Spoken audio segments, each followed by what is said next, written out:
Hello everyone and welcome back to episode number 2 of my F122 MyTeam career mode. As last episode was kind of bittersweet, we made a bit of a howler with a strategy call there, but in the end we kind of finished above Williams and Aston Martin, and we have a couple of upgrades coming for this next race, which is going to be at Australia. And I'm actually looking at getting another upgrade for the ERS system, and that should come in for the Spanish Grand Prix. As you can see, as engine, we're kind of still down there at the bottom engine-wise. We've fallen behind a bit to Aston Martin with a chassis as well, so we might be getting a chassis upgrade before long. Aerodynamics-wise, we're not doing too bad. I think we have an upgrade actually pending for some rear downforce, which will help us out a little bit. We're still only level 3 on the Acclaim, so we can't quite get a secondary sponsor just yet, but hopefully maybe by the end of this episode or next episode we should be getting up there. And facility wise, we did that upgrade on the chassis department yesterday. I don't think we're going to be able to afford anything else in the near future. Just doing a couple of activities on the timeline. Want to get the weight training in there before the Grand Prix. That should help out. Yuri Vips, our teammate, and we're going to do pretty much everything here except for the aero department focus, because that can remove some points from the other departments. But I think that's everything. We actually have an event. The marketing team wants to run this one past you. So we want to run a marketing campaign. How large of an investment do you want to make? Well, we've got 1.23 million in the bank, and we do need some extra Acclaim, so I think it's worth spending the extra. It's only 50k, so we can put that in. And we're actually up to Acclaim level 4 now as the spark plug upgrade comes in, and as resources come in as well for the week, and some of these activities. We've had the new parts come through the fabrication process. We'll have them with us for the next Grand Prix. We have another I hate event. to drop this on you, but we could do with your expertise on this. So an employee in the durability department has become the centre of a tweet storm after someone misinterpreted one of the statements, performed an internal investigation and concluded that it's doubtful that any offence was intended. The social media profile makes it clear the work van is starting to reflect upon the team. How do you want to handle it? At first I was thinking of just firing them for the Acclaim, but it does reduce the morale there. We don't actually have any pending, but we're going to go to apologise, stick up for the people who work for us. I don't want to just fire people on the spot for a misunderstanding. But we go through then. The Venturi tunnels fail, so that was our... So the entire development package for the weekend has failed. Any redevelopments will need to be ordered from the R&D screen. Yes, that was our rear downforce upgrade. We're going to have to repurchase that. It's not too bad, because like I say, we are still above Aston Martin and Williams on the aerodynamics. And I don't think we can afford any more upgrades for this episode. But we have a couple coming in. Obviously that ERS upgrade we're going to have for the Spanish Grand Prix. I was just looking to see if we could afford any of the facilities, but it doesn't look like it. What we can afford though is some of these driver perks, and I think these are going to actually help us out a little bit. So a resource point generation, that's definitely one I want to do, and the driver acclaim I think contributes to the team acclaim, and we're going to get power mapping as well, because why not, it was cheap enough. But yeah, without further ado, let's go to the Australian Grand Prix. I'll see you in qualifying. Alright, so like I did last time, I skipped through the practice sessions. Here we are in qualifying. That was my banker lap. We're actually about a second and a half behind his teammate there, so we've got a lot of time to find. My banker lap's always pretty slow though. It's just kind of to feel out my braking zones, get a feel for the car and that kind of thing. But we are going to go on a new flying lap, and we're going to be looking to improve by about a second and a half, maybe 2 seconds as we've gone on a flying lap because I'm lazy and can't be bothered doing the drive out. I'm running lower wings again, like I did at Bahrain, just to make up for that kind of lack in engine power. And we have got a bit of a downforce or an aerodynamic advantage to Aston Martin and Williams, so we should be alright. But here we go then, honours flying lap into T1, down into 4th gear for that, just being a little bit cautious on the throttle. It can get loose on the rear if you kind of just floor it, but looking for that second brake marker board, the 200 metre board there, down in 2nd. This is a really awkward corner, the car doesn't like turning in for that one. Then a little lift around the right hander there, and as we come down at the bottom here for another right hander, keeping it in 5th there, getting the traction out the corner. There used to be, I think there used to be like a chicane here, but this is all just a flat out section now after they made the changes to the track. And we're going to keep it tight and then let the car drift to the right, braking about 75 metres, kind of half throttle through there, and then once you're on the exit you can get the foot down. A purple sector 2 there, and we're up by nearly 2 seconds, so we're kind of hitting the target. I was a little bit early on the brakes there, you can brake much later than that. A little bit of a wheel spin there as the rear snaps on us a little bit coming into this final corner. It's really hard to pick out a kind of braking zone for there, but we come around this last corner trying to be careful on the throttle and we bottle it. Absolutely bottle it, so yeah, that's not going to be ideal, and we're going to be starting this Grand Prix from the back of the grid, which is less than ideal. What's quite annoying, I was nearly 2 seconds up on my time, so that would have been a 1:23.4, so that would have got us into Q2, just above Latifi there. Latifi getting into Q2, what an absolute goat that he is. So yeah, quite frustrating, but let's go to the...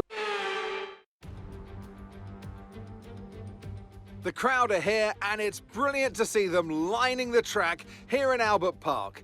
It's going to be a fantastic day of racing. Welcome everybody to the Australian Grand Prix. Here we are then at the Albert Park circuit, 3.28 miles of bumpy city streets, but not a lot in the way of elevation changes. The circuit goes all the way around the lake, taking in 14 corners. Note the DRS zones into turns 1, 3 and 13. They'll offer our drivers a number of good opportunities to overtake. Before we begin, let's take a quick look at the grid lineup for today's race. A fantastic effort from Charles Leclerc yesterday, and it's put him on pole. And the smooth operator Carlos Sainz completes the front row. Considering the rest of the grid, we have Verstappen, Perez, and Sir Lewis Hamilton, and Russell, Norris, Fernando Alonso, Ricciardo, and Esteban Ocon, Gasly, Bottas, Kevin Magnussen, and Joe, Mick Schumacher, Latifi, Lance Stroll, and Yuki Tsunoda, Vettel, Albon, Yuri Vips, and Evans. It's almost time for those 5 red lights to go out then. Let's see who can prevail today. So another front row lockout for Ferrari. Okay, here we go. I know what you can do. They were pretty dominant in the last race after Red Bull kind of messed each other up. We are just going to do the 1-stop this time round, I think. We did the 2-stop last episode and it didn't really work out for us. So yeah, we're just going to do the 1-stop for this and see how many positions we can gain as we go to the 5 red lights then. This is the Australian Grand Prix. The lights go out and off we go then, and it's a bit of a tentative start for us. We're at the back so we can't go backwards, we can only go forwards. Let's just send it and see what happens as we come into T1. We're alongside his teammate there, and that's Albon on the grass, and we find a lovely little pocket of space and just squeeze ourselves through it. I think there was a little bit of contact with Albon there, but no damage. As we've got Vettel and Tsunoda in front of us, there's a little gap there that Vettel leaves, so we place the car nicely there. Was side by side with Vettel, got to give him the space around the outside, or the inside for that corner onto the outside of the right-hander, but we're on the inside there, so managed to get past, and we can use the rest of this lap to try and catch up to the cars ahead. So we've got Sonoda ahead of us, and then it's Zhou Guanyu, and yeah, just over a second to close them down. We're up 3 positions, so it's been a decent enough start so far as we come on to the second half of this first lap, and it looks like there's a bit of scrapping in front of us. And we're quite late on the brakes there, and we're going to go 3 wide for a second there. We make a bit of contact, the rear gets loose. We managed to correct it, but we've got Vettel back on us. He goes right round the outside. And let's have another look at that on the replay cameras there, because this was a pretty epic moment. There's me on the inside of Zhou and Sonoda. You can see the rear just steps out a little bit there. I have to correct it. That invites Vettel back through. We managed just to push Albon out, and that lets his teammate through. Actually, Yuri Vips gets past Albon. But yeah, we managed to hold on just. But we come on to lap 2 then, down the start-finish straight. We've got a bit of a run back on Vettel here, so we'll see if we can re-overtake him as we pull to the right. And we've still got Sonoda and Zhou battling it out there. But we come down the straight then, and we're going to look to see if we can make a move on Sonoda. It's late on the brakes, he locks up, and that's just going to invite us back past. I don't think Vettel can quite capitalise on that, as we see in the mirrors, but we managed to make up another place then on the second lap, and now we can go chasing after the Alfa Romeo of Zhou Guanyu, or Guanyu Zhou, whichever way around it is, I don't know. Anyway, we carry on then, on to lap 3 this is, and you can see actually Zhou's got Latifi in front of him, so Latifi doing us a massive favour there, just slowing that Alfa Romeo down, which is on paper at least a much quicker car than what we've got. I've turned the AI up a little bit from last episode, so we'll see how it goes. But yeah, Zhou getting the dirty air from that Williams of Latifi. He pulls to the inside now, so we're going to see if we can kind of make a move, but there's nowhere really for us to go, as Zhou gets a snap of oversteer, and that lets Latifi back through. And that's also lets Sonoda get a run of us. He's just got his kind of front wing inside, but we're going to turn defence into attack as we go up the inside there of Guanyu Zhou. And we just make a bit of contact as we try and get it around the outside, but he squeezes out, which he was perfectly entitled to do. And he manages to hold us off just for a little bit longer, but we're going to chase him down here. I think he just got a wheel onto the grass there, a bit of smoke coming off that wheel. That's going to let us get the run. We're in the slipstream, and we're using a bit of ERS to go right round the outside of him. And now we're going to see if we can pick a good braking zone here, about 75 metres, leaving him the space. But we managed just to get ahead, but we get on the curb and the car nearly goes there, and that's going to invite him back on the outside then, coming into this tight right-hander, still side by side. And then we're just going to give him a bit of a squeeze there, like he did with us. So there, we're up into P16 now, so pretty good battling so far. We're making an absolute charge through this field. Now we see if we can catch up to that Williams of Latifi, everyone's favourite GOAT. And it doesn't take us long, lap 5, just a little bit later on, towards the end of the lap. And you can see here we've got the run out of that chicane, kind of high-speed chicane. He's going to try and squeeze us to the inside a little bit. He's still there, you can see with the red proximity arrow. We're going to go side by side. He's going to keep it round the outside. So a really good kind of defence from him. Was still side by side as we come into this kind of second to last corner. And I'm just a bit too early on the brakes there, and he manages to keep it ahead. So fair play to Latifi. Doing a great job of defending from us, but we're going to have the DRS now, and this is going to be a bit more of a kind of slam dunk overtake down on the straight, as we go just a little bit wide onto the grass there as we misjudged the braking point a little bit, but that's us ahead of Latifi into P15, and see if we can chase down the next cars. A bit of a gap though, so the guys ahead. We've got Bottas and Schumacher, that is. a good 5 to 6 seconds ahead of us. There they are, and they're actually pretty close together, so if they end up having a bit of a scrap, as that's a brilliant camera angle, if they end up having a bit of a scrap, they're going to kind of slow each other down a little bit, and that's going to let us catch back up to them. So we're on lap 6 then, as we move forward in this race to lap 11, and as you can see I brought the gap down by a couple of seconds, so we were on about 5 seconds, but it's down to 3 seconds now as Carlos Sainz is out of the session. It was actually a Ferrari 1-2, and this is what happened to Sainz then, as he starts going slow, and Verstappen goes past him, and a bit of smoke there. Is that from the engine? And he's just going to pull on the side of the track, and that's going to be him out of the race with an engine failure. But we move forward in our race then to lap 13. That's a free position for us with Sainz getting that DNF. And on lap 13 it's actually going to be time for our pit stop. We've closed the gap nicely to Bottas and Schumacher as they were having a bit of a scrap. And we're going to come in for our first and only stop onto the hard tyres, down into neutral for a second there, just for a bit of extra engine braking, and definitely not because I'm an idiot. But we get the optimal turn in then, where I'm just a little bit slow kind of releasing the clutch and getting out there. But Yuri Vips comes in as well. I don't think he were quite close enough for a double stack, so it should be alright. But we're on the hard tyres. We've come out, I think, ahead of everyone else who has pit.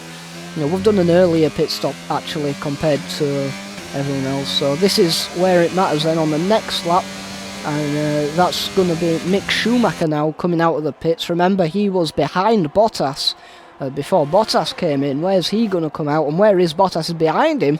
So Schumacher's got a kind of overcut to work on those, even though those mediums they were on were being a bit worn. I think just the amount of time it takes to get the hard tyres kind of warmed up, I think Schumacher had that extra bit of lap time and probably a bit of DRS from Bottas as well. So yeah, he manages to jump Bottas, but there's still neck and neck, only a couple of tenths between them. And once again we skip forward another few more laps onto lap 19 this is, as we catch them back up once again. And we're actually in DRS range of this man, Valtteri Bottas, in the Alfa Romeo. So we're in P14, we'll see if we can climb up another position. Remember, no more pit stops for anyone. So this is going to be our on-track position as we absolutely send it up the inside, but we go a little bit deep into the corner. And Bottas is going to get the old switcheroo. We're a bit too late on the brakes that time. So we're just going to have to reel him back in and go again on another attack as we come out this last corner once again. Opening DRS, a bit of VRS as well, as we're going to tuck into his slipstream. He's going to go defensive, so we're going to pull to the outside, get the race in line, but we go off wide yet again. That's the second time we've done that in this race, and he's going to come straight back round after us. So 2 attempted overtakes and we didn't get any of them to work, but this time he's going to lock up into the right-hander. We'll go side by side then into this left. I have to say he's a lot more respectful than his teammate round there, as we send it up the inside, and he's going to back out as we give him a bit of a naughty squeeze there. But that's us up ahead of the Finn. 2.5 seconds the gap to Schumacher, but this is Sergio Perez now out of the session, and we'll see what happens to him. Obviously Red Bull want to capitalise on Ferrari's DNF after last race, but no, that's Perez with his engine going up in smoke, and that's Perez out of this race. So 1 Red Bull down and 1 Ferrari down. So that's not what Red Bull would have wanted at all. It wouldn't have been what Ferrari wanted either, with Sainz going out. But anyway, we carry on. 2 seconds the gap to Schumacher. We have 9 laps left to catch him. This is lap 26, so 3 laps left, and we're right on the back of him. This is P12 we're in now, after that retirement from Perez, and things could be looking good. I mean, it is a 7-second gap up to Gasly, so I'm not sure if a points finish will be on. But if we can take Schumacher, all it'd take is 1 more DNF from the top 10, and that'd be a points finish for us. as we come down this kind of back straight, then on the back of Schumacher, DRS open, bit of ERS, and we brake, tried to go up the inside of him, and couldn't quite get the traction out the corner as he hangs it round the outside and doesn't really give us a place to go. He squeezes in tight there, but we go again on the very next lap in the very same place. Now we're on the back of Schumacher once again in the slipstream into this kind of left-right quite high speed chicane. I seem to get a really good exit out of here compared to the AI. We're going to try it round the outside this time, see if we can do to him what he did to us. And he goes on the inside defensive, but once again he just gets that traction out the corner. So I think the Haas definitely better on the corner exits than us, and on the brakes, as we brake far too early once again for that second to last corner. It is a corner I struggle with quite a lot there. I either brake too early or lock up, so that's one place where the AI are a little bit better than me. But we're on the second to last lap now, once again, same place. We're on this kind of long sweeping section in the slipstream, plenty of ERS used, and we come to, once again, this same chicane that I like, see if we can get a good exit once again into the DRS zone, and this time he's going to go defensive once again, but we're going to go even more to the inside, and we're going to see if we can get the move done as we give him a bit of a squeeze there, much more aggressive this time. He's still there round the outside. As we come into this right-hander, he's still got his nose in. I'm going to brake early on purpose this time, try a bit of an old switcheroo to get on the outside for this last corner, and there's much more grip on the outside there, and we manage to get the job done on Schumacher as we cross the start-finish line onto the last lap.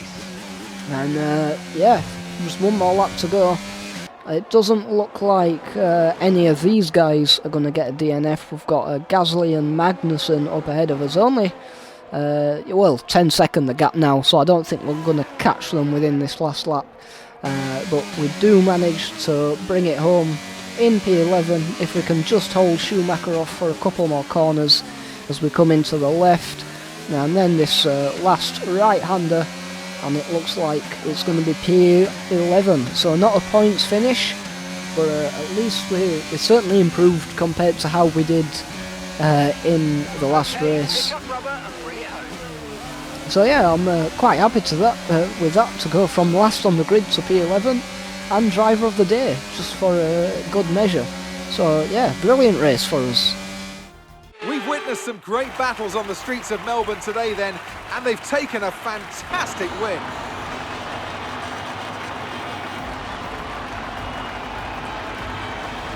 So Natalie, what do you think helped them deliver this result? I think that smart tyre management on track and very smooth driving definitely assisted in their victory today.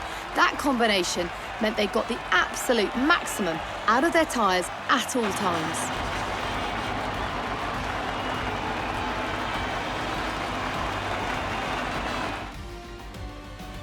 Here come our winners now, a thrilling race and a tremendous effort by Ferrari. Their history is well known, so it's no surprise to fans the world over to see them come out on top once again. So once again, Charles Leclerc wins the second race of the championship and is getting a pretty decent start, as are Ferrari as well. A 1-2 in the first race. Obviously Sainz retired from this one, but also with Perez retiring, they're still going to extend their gap over Red Bull, so we'll see what Mercedes can do as well, because they've been finishing quite consistent in the points. Hamilton up on the podium there, and they've had both cars finish this race, so I don't think the gap's going to be that far down. In terms of the championship, we are the best of the pointless drivers, which isn't ideal. Hopefully we'll get some points a bit later, but we are a new team, remember, we're still developing this car, and this is only the second race. But we're 9th in the championship then, as Haas score a couple of points with Magnussen finishing there, so that's decent from Haas as well. But yeah, that's been everything from me today. I hope you enjoyed the episode. If you did, you know which buttons to click. Hit subscribe if you want to see more, hit like if you enjoyed the video, and we'll see you all in the next one.